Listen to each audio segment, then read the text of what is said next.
우리가 신앙생활을 할 때 신앙의 길에서 벗어나지 않게 해줄 수 있는 발판 같은 것들이 몇 가지 있는데, 그 중에서 이제 제가 이제 주로 강조하는 것이 하나님의 주권과 하나님 중심이라는 사상이에요. 하나님의 주권에 대해서 말씀을 나눠보도록 하겠습니다. 사무엘상 2장 1절로 10절에 한나의 기도가 나타납니다. 한나가 기도하여 이르되 내 마음이 여호와로 말미암아 즐거워하며 내 뿔이 여호와로 말미암아 높아졌으며 내 입이 내 원수들을 향하여 크게 열렸으니 이는 내가 주의 구원으로 말미암아 기뻐함이니이다. 내 입이 내 친구, 내 가족에게 열린 게 아니라 내 원수들을 향해서 크게 열린 거예요. 왜? 하나님께서 그 원수의 목전 앞에서 구원을 베풀어 주시기 때문이죠. 그러니까 여리고 앞에서 우리는 하나님을 찬양하게 되는 거예요. 골리앗 앞에서 우리가 하나님을 찬양하게 되는 거예요. 근데 이스라엘 백성은 골리앗 앞으로 안 갔어. 그러니까 두려움에 떠는 거예요. 하나님을 믿으면 골리앗 앞에 가게 돼 있는 거죠. 그리고 하나님을 찬양하게 되는 거죠. 왜? 구원을 주실 하나님. 그리고 그 구원을 목도하고 목격하고 다윗이 만군의 여호와 이름을 찬양하게 되는 것입니다. 한나는 깨닫지 못하다가 깨닫고 사무엘이라는 아들을 얻었을 때 이 기도를 하나님께 드리는 겁니다. 여호와 같이 거룩하신 이가 없으니 이는 주 밖에 다른 이가 없고 우리 하나님 같은 반석도 없음이니이다. 사무엘을 얻는 순간, 기도를 통해서 응답을 받는 순간.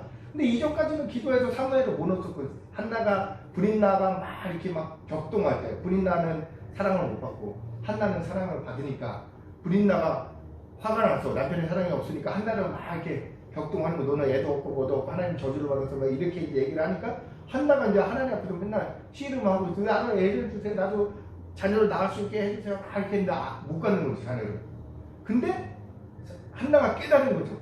시대를 보고 이 시대를 구원할 지금 어떤 하나님의 선지자가 필요하구나. 엘리 제사장이 눈이 어둡고 귀가 어두워진 상황을 보면서 이 땅을 구원할 자가 필요한데 하나님, 그 사람이 일어나야 되지 않겠습니까? 깨닫는 순간 하나님께서 한나에게 사무엘을 주신 거죠. 그리고 그걸 깨닫고 나서 여호와 같이 거룩한 이가 없으니 이는 주밖에 다른 이가 없고 우리 하나님 같은 반석이 없음이니이다. 이 고백을 하게 된 거예요. 근데 우리 뜻대로 기도하고 응답이 안 되고 우리 뜻대로 열심을 내다가 그 결과가 없으면 막 우리가 자포자기하거든요. 근데 그렇게 해서 응답을 얻을 수 없어요. 그러니까 교회에서 응답을 못 받고 교회에서 은혜를 못 받는 사람들은 대부분 다 여기 있는 거야. 하나님 뜻대로 가지 않고 내 뜻대로 하는 거지. 골리앗을 치워주세요. 여리고를 만나지 않게 해주세요. 뭐가 없어지게 해주세요. 이런 건 안 돼요. 골리앗 앞에 가는 게 하나님의 뜻이거든. 그러니까 시대를 분명하고 그 시대에 하나님의 뜻이 무엇인지 알고 그 뜻을 이루기 위한 그 하나님의 뜻대로 기도하는 사람에게 하나님의 응답이 막 일어나는 거죠. 일어나는 거예요. 근데 우리는 그 일을 위해서 부름 받았는데 대부분 사람들이 놓치고 있는 거예요. 근데 한나가 그걸 깨닫자 하나님의 뜻대로 사마엘을 얻게 되고 하나님밖에 없음을 이제 고백하게 되는 거예요. 심히 교만한 말을 다시 하지 말 것이며 오만한 말을 너희 입에 내지 말지어다. 여호와는 지식의 하나님이시라 행동을 달아보시느니라. 성경은 지식을 사실 되게 많이 강조해요. 성경. 그래서 이제 공부 열심히 하는 사람이 유리한 구조를 갖고 있어요.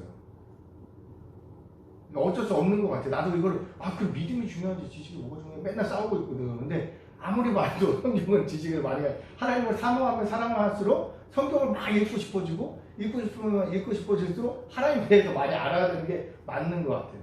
그 지식을 강조를 많이 합니다. 여호와의 지식이 하나님이라 행동을 달아보시니라.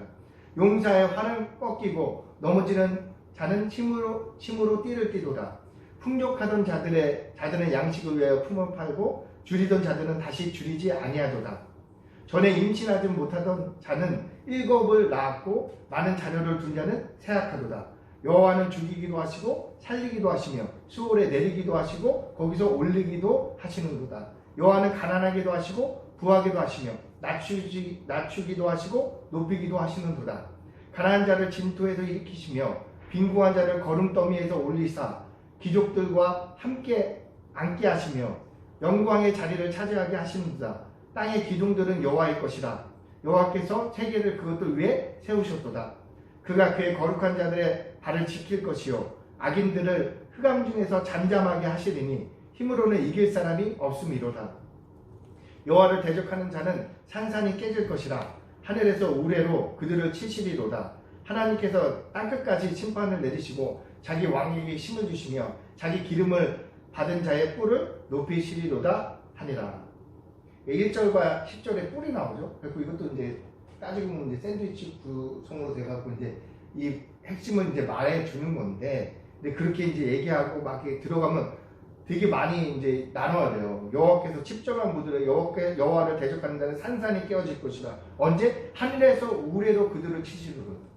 우레, 나팔소리, 번개소리 막 이런 것들이 하나님의 말씀을 뜻하거든요. 심판을 뜻하고. 근데 7월 1일이 나팔절이에요. 나팔 불면 이스라엘 백성이 이제 무슨 뿔, 짐승의 뿔 같은 걸로 이제 나팔을 만들잖아요. 그래서 그거를 불면 이제 신호가 되거든요. 근데 7월 1일 나팔절에 부는 신호, 우레와 같은 그 신호가 나면, 그러니까 마지막 때 나팔 불 때 나의 이름 할 때 그 나팔이 불리면 이제 준비하라는 거거든요. 하나님의 심판을. 7월 10일 날 심판받는다. 7월 10일이 이제 대속죄일이에요. 그래갖고 용키프로 해갖고 우리를 위해서 예수님이 죽으신 날을 상징하는 거지. 그러니까 심판받는다는 거야. 그리고 예수님이 대신 심판받는 걸로 이제 나타나는 거죠. 그리고 이 나팔 소리가 그런 뜻을 나타내고 있는 거예요. 여호와께서 땅끝까지 심판을 내리시고 자기 왕에게 힘을 주시며 자기 기름 부음 받은 자의 뿔을 높이시리라. 이게 이제 그 아까 제가 방금 설명하신 설명들이 나팔절에서 뿔을 들면 대속죄일이 있고 그때 하나님 심판이 임하는데 우리의 구원 되신 예수를 붙잡으면 그 사람은 구원으로 나아가는 거죠. 그러니까 그걸 믿는 사람은 구원의 뿔이 높아지는 거죠. 확신을 얻게 되는 거고 그 안에 안전하게 산성 가운데 거하고 있는 것을 얘기하는 건데 이거를 이제 성경적인 개념들이 없으면 이렇게 봐서는 잘 이해를 할 수 없죠.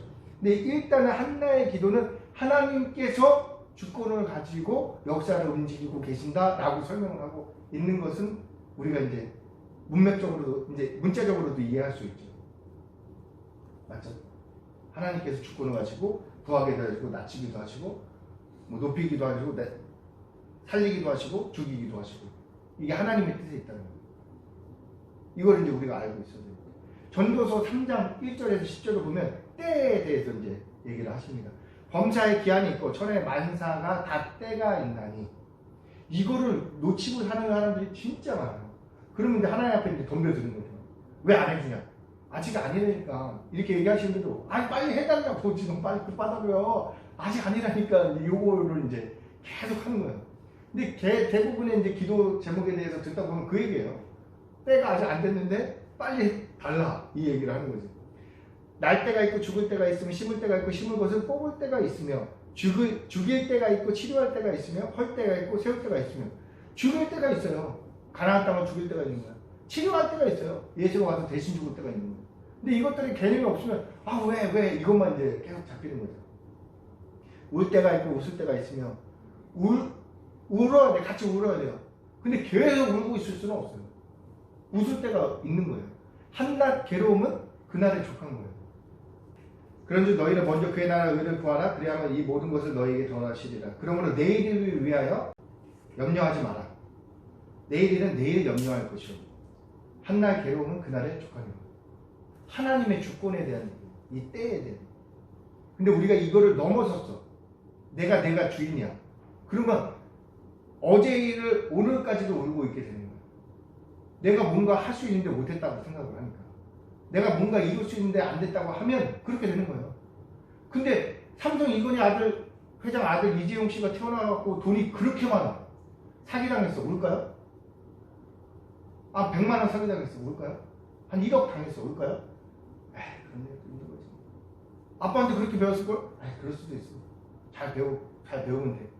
근데 우리는 하나님이 우리 아빠네. 진짜로 믿으면. 사기당했어. 일주일 동안 울고 있을까요? 한 달 동안 울고 있을까요? 뭔가 이상한 거죠. 진짜 하나님의 주권을 인정하면 내일이든 내일 염려할 것이고 한날 괴로움은 그날을 끝내는 거예요. 왜냐면 우리를 향한 하나님의 과제가 새롭게 시작되는 거예요. 잤어. 죽은 거예요. 눈 떴어. 산 거예요. 내가 오늘 눈을 뜰지 너 어떻게 알아요? 눈을 감고 있다가 끝나는 사람들도 있는 거예요. 하나님이 주신 새 날을 우리가 왜 과거에 매여서 살아가느냐 이거죠. 날마다 예수 그리스도 안에서 새롭게 시작하면 되는데 이게 하나님께 주권을 드린 사람들의 특징이에요. 때가 있다. 때를 인정하면 그 때에 따라서 이제 살 수 있는데 이걸 자꾸 내가 뭘 잘못했기 때문에 뭘 이렇게 매여 있게 되는 거죠. 돌을 던져 버릴 때가 있고 돌을 거둘 때가 있으며 안을 때가 있고 않는 일을 멀리할 때가 있으며 찾을 때가 있고 잃을 때가 있으며 지킬 때가 있고 버릴 때가 있으며 찢을 때가 있고 깨맬 때가 있으며 잠잠할 때가 있고 말할 때가 있으며 사랑할 때가 있고 미워할 때가 있으며 전쟁할 때가 있고 평화할 때가 있으며 일하는 자가 그의 수고로 말미암아 무슨 이익이 있으랴. 하나님이 인생들의 노고를 주사 애쓰게 하신 것을 내가 보았노라. 일하는 자가 그 수고로 말미암아 무슨 이익이 있으랴. 뭐 이익이 있다 이렇게 얘기하는 게 아니잖아요. 이거는 무슨 이익이 있냐. 하나님이 다 주관을 하고 계신데 그걸 깨닫는 사람들이 있어요. 그 사람들이 뭐냐면 나는 무익한 종입니다. 진짜 내가 하나님의 종이라고 생각하면 종이 와서 밭에서 일하다가 집에 들어왔더니 주인이 수고했다. 나 밥 먹으니까 옆에서 같이 먹자. 이렇게 하겠느냐. 주인이 밥 먹을 때 옆에서 시중 들지 않겠느냐. 나는 마땅히 해야 할 일을 했고 무익한 종이라 말해야 된다. 이렇게 이제 얘기를 하시는 거예요. 그럼 너무 슬픈 거 아니에요? 너무 이렇게 안 되고. 아니, 우리는 무익한 종의 자세를 취하면 하나님께서 성령으로 우리를 높여주시는 거죠. 충만케 하셔서. 근데 우리가 이 무익한 이 자리에 들어가지 않으면 하나님께서 주시는 생명의 말씀을 얻지를 못해요. 왜냐면 또다시 선악과 먹는 거예요. 무익한 종이 아닌 사람은 다 판단해. 판단 주체가 돼. 이건 좋은 거, 이거 나쁜 거, 이거 나쁜 거, 이건 좋은 거. 선택하는 순간 이거 했어야 되나? 선택하는 순간 내가 잘못 선택했나? 선택하는 순간 후회하고 이 염려하고 걱정하는 삶을 살기 시작하는 거예요. 근데 무익한 종이라고 자신을 스스로 이제 알고 하나님께 주권이 있으면 깨닫는 자는 자기 스스로 무식한 종인 걸 알기 때문에 하나님의 말씀을 그대로 받게 되는 거죠. 그 안에서 자유하게 되는 거예요. 그 안에서 하나님의 말씀 안에서. 물고기가 물 밖으로 나오면 자유할 수 없어요. 물 안에서 자유한 거예요. 물 밖에 좋은 세상이 있다는데 하면 물고기가 밖으로 나가려고 하는 순간 이제 그때부터 문제가 시작되는 거예요. 물 밖으로 나가는 게 참 자유 아니야? 하나님은 왜 나를 물 속에만 살게 만들었대? 똑같은 거예요. 말도 안 되는 얘기처럼 우리도 하나님 안에 산다는 거 하나님 말씀 안에서 하나님 뜻 안에서 예수 그리스도 안에서 예수가 우리의 구원자 되신다. 예수가 능치 못할 일이 없다. 어려움이 있어? 그날 끝내. 내일이면 다시 시작해. 이게 예수 안에서 사는 거예요. 예수 안에서. 그리고 이게 하나님 주권, 때도 하나님 주권이 있다. 이사야서 64장 8절에는 그러나 여호와여 이제 주는 우리 아버지의 신이이다. 우리는 지느기요 주는 토기장이시니 우리는 다 주의 손으로 지으신 것입니다. 이거 아시죠? 토기장이고요. 토기장이가 하나는 귀 있을 거, 하나는 손 있을 거, 만드는 거. 토기장이 뜻대로 하는 거 아니냐. 근데 만들어진 토기가 왜 나는 이렇게 만들었어요? 할 수 있느냐. 이 얘기예요. 이거를 근데 받아들이지 못하면 이제 그 감당이 안 되는 거야. 그렇죠? 나도 귀 쓰게 좀 만들어야지. 나는 이렇게 말고 왜 자기 만들어. 근데 우리가 뭐 만들었을 때 걔네들이 나한테 그러면 되게 곤란하지 않겠어요? 생각을 해봐 진짜로. 내가 뭘 만들었는데 얘네가 왜 나는 이렇게 어떤 작곡을 했는데 어떤 거는 심혈을 기울이고 하고 어떤 건 대충 해서 얘가 막 와서 싸죠. 그래 미안하다. 내가 좀 알았어. 너를 이렇게 손봐줄게. 이렇게 하는 거 아니잖아. 우리가 이제 하는 거지. 얘네 만들어진 거니까. 이 개념이 있느냐. 하나님께 내 주권이 있다는 개념이 있는 사람의 자세가 이렇게 된다 이거예요. 그러니까 하나님이 우리를 이렇게 대하시는 거 아니에요. 우리는 질그릇과 같은 존재예요. 근데 그 안에 뭘 줘요? 예수를 담는 거예요. 천하보다 더 귀한 예수를, 보화를 담는 거예요. 이건 말이 안 돼. 질그릇에다 누가 예수를 담냐고. 보화를, 다이아몬드 막 엄청 큰 거를 질그릇에서 이렇게 담아두는 사람은 없다 이거죠. 귀한 그릇에 담겠지. 근데 만약에 질그릇이라도 다이아몬드 들어가 있으면 이거나 귀한 그릇이냐 값어치는 비슷해요. 그냥 이건 둘 다 감당할 수 없는 만큼의 가치인 거야. 무슨 말씀인지 이해가 되죠? 그러니까 우리가 질그릇이라는 것을 자각하는 게 중요하다고 지금 말씀드리는 거예요. 하나님께서 우리를 그러면 예수로 채워서 존귀하게 대해주신 거죠. 하나님의 자녀로.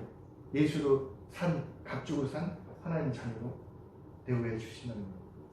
다윗이 온 회중 앞에서 여호와를 송축하며 이르되 우리 조상 이스라엘의 하나님 여호와여 주는 영원부터 영원까지 송축을 받으시옵소서.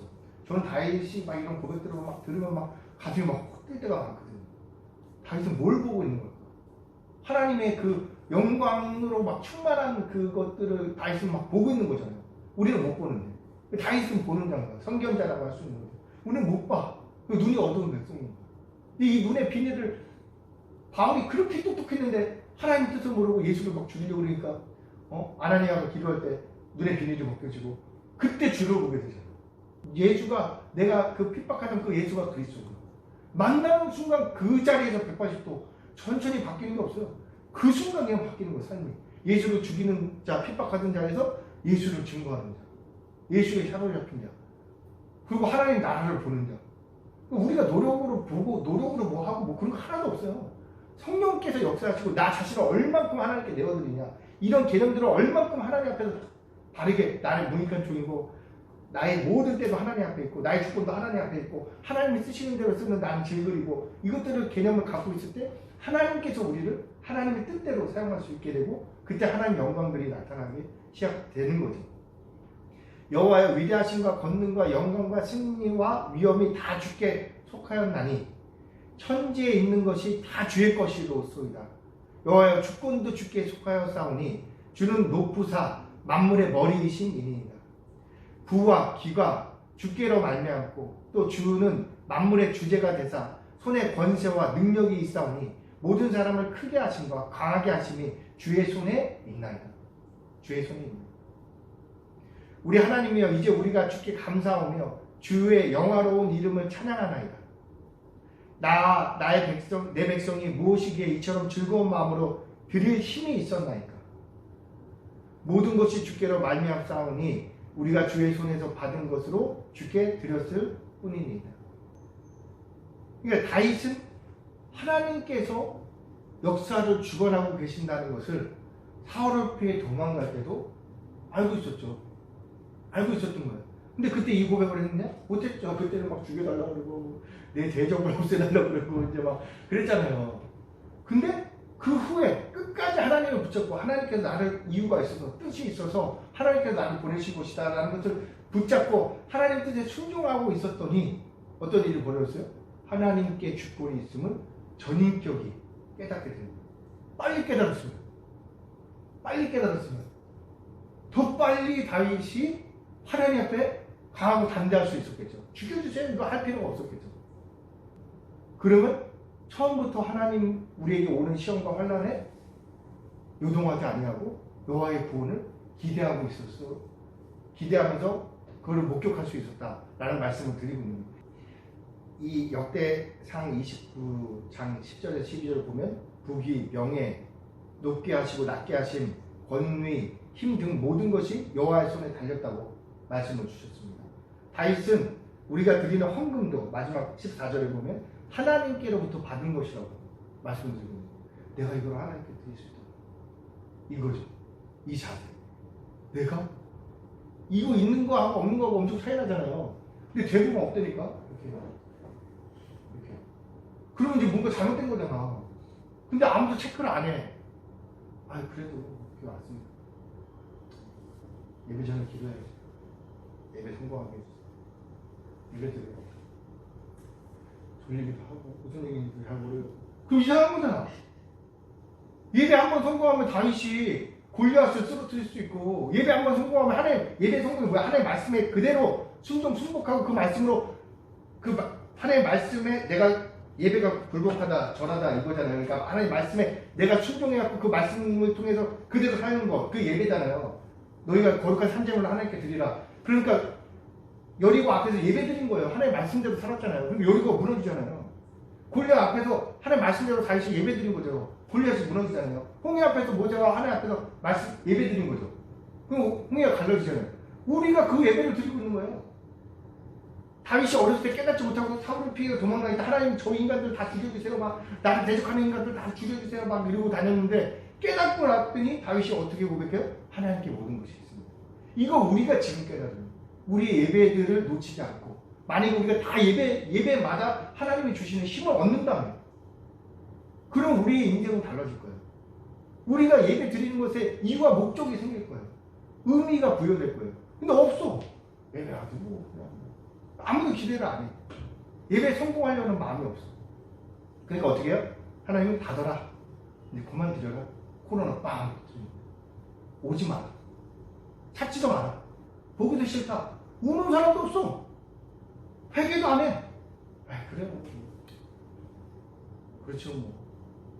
이래요. 근데 뭐 그 사람들끼리 서로 믿음이 좋니 낫니 뭐 이렇게 싸우고 있어. 막 정치하고 있고 막 싸우고 있고. 웃기는 거지. 여기서 진짜 믿는 사람들은 울고 있겠죠. 하나님, 우리가 부족해서 지금 코로나로 하나님이 치고 있는데 이 가운데서 하나님의 영광을 드러낼 사람 한 사람이 일어나야 되지 않겠습니까? 하나님 뜻대로 순종된 사람 한 사람이 일어나야 되지 않겠습니까? 하나님 찾는 다윗과 같은 예배자가 한 사람은 일어나야 되지 않겠습니까? 하나님 그 사람 일어날 수 있도록 하나님 은혜 내려주세요. 저는 아니라도 하나님 살아계신 증거할 수 있는 이 땅 가운데서 하나님의 이름이 높일 수 있는 한 사람은 일으켜 세워주세요. 라고 이제 기도하는 사람들이 어딘가에 있겠죠. 그 사람들 지금 훈련받고 있는 거예요. 그 외에는 그럼 버리시든가. 지옥 가서 한번 그거를 경험해 보면 그때 그 소리를 내가 감히 내 입으로 했었던 거를 기억나게 하시겠죠. 근데 사람들은 지금 진짜 지옥에 대한 개념도 없는 거예요. 그럼 이렇게 살다가 많은 거죠. 하나님 뜻대로 되는 거죠. 아니면 말고 기억 막 두렵고 떨리는 마음이 없는 거예요. 하나님을 향해서. 왜? 하나님이 주권자라는 개념이 없어. 하나님 심판자라는 개념이 없어요. 하나님 손에 모든 것들이 장악됐다는 것을 몰라. 하나님은 그냥 무조건 마냥 사랑인 거예요. 나만 예뻐하고 나만 좋아. 그 예쁨 받아요? 예쁨 받는 것 같아요? 잘 되는 것 같아요? 안 되는 것 같아요. 그러면 이제 깨달아야지. 예쁨 받지 않고 있다면 지금 뭐가 문제가 있다는 것을 깨닫고 두렵고 떨리는 마음으로 내 구원을 이루어 가야죠. 지금 이 상황인데도 내가 만약에 그러면 그렇고 이러면 이상한 거예요. 금식해야 되는 상황이죠. 실제적으로 하나님의 주권을 인정한다면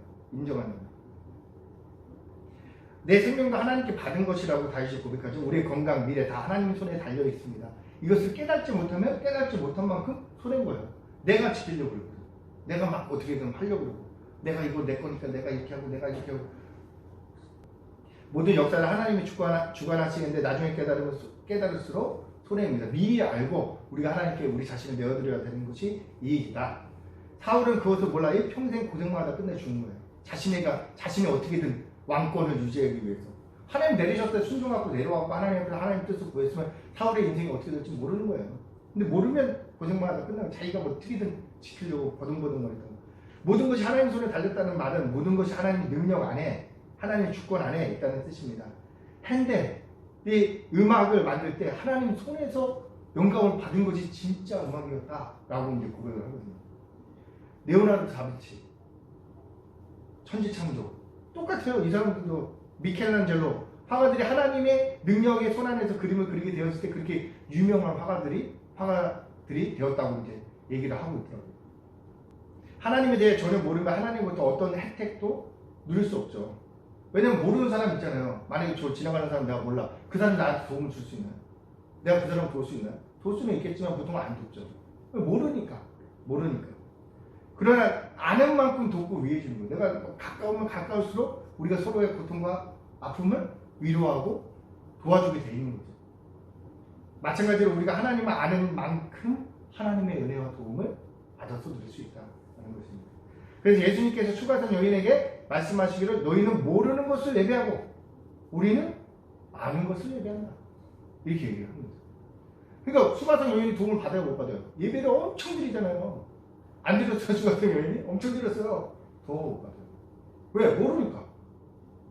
이럴 수 있다니까. 지금 하나님의 주권을 인정 안 하면 수많은 사람들이 오늘도 주일이라고 예배 드리잖아요. 근데 하나님이 나는 널 모른다 할 수가 있다는 거예요. 그럼 그 사람들이 은혜를 받을까요? 못 받는 거죠. 근데 어떤 사람은 예배만 드리면 은혜를 받는 거예요. 예배만 드리면 막 할 수 있을 것 같고 막 쇠임이 일어나고 막 뭐든지 할 수 있을 것 같고 자꾸 골리 앞으로 가고 싶고 여리고 앞으로 가고 싶고 하나님의 구원을 선포하고 싶고 예배만 드리면 아니 이렇게 살아가지. 왜 예배 드려도 골리하면 또 골리하시고 또 여리고야 왜 나를 맨날 이렇게 하나님 왜 나를 이렇게 어렵게 하십니까? 나를 힘들게 하십니까? 이러고 있어. 그러면 이제 하나님도 곤란하시고 야 또 빨리 내려놔요 좀. 내가 나를 주인으로 한번 삼봐. 내가 도와줄게. 내가 보여줄게. 내가 하나님이라는 거 내가 너를 통해서 나타낼게. 그러니까 그 주권만 나한테 줘봐. 이거를 하시는 거거든요. 네가 갖고 있지. 내가 갖고 있으니까 무섭지. 하나님이 골리앗 무섭겠어요?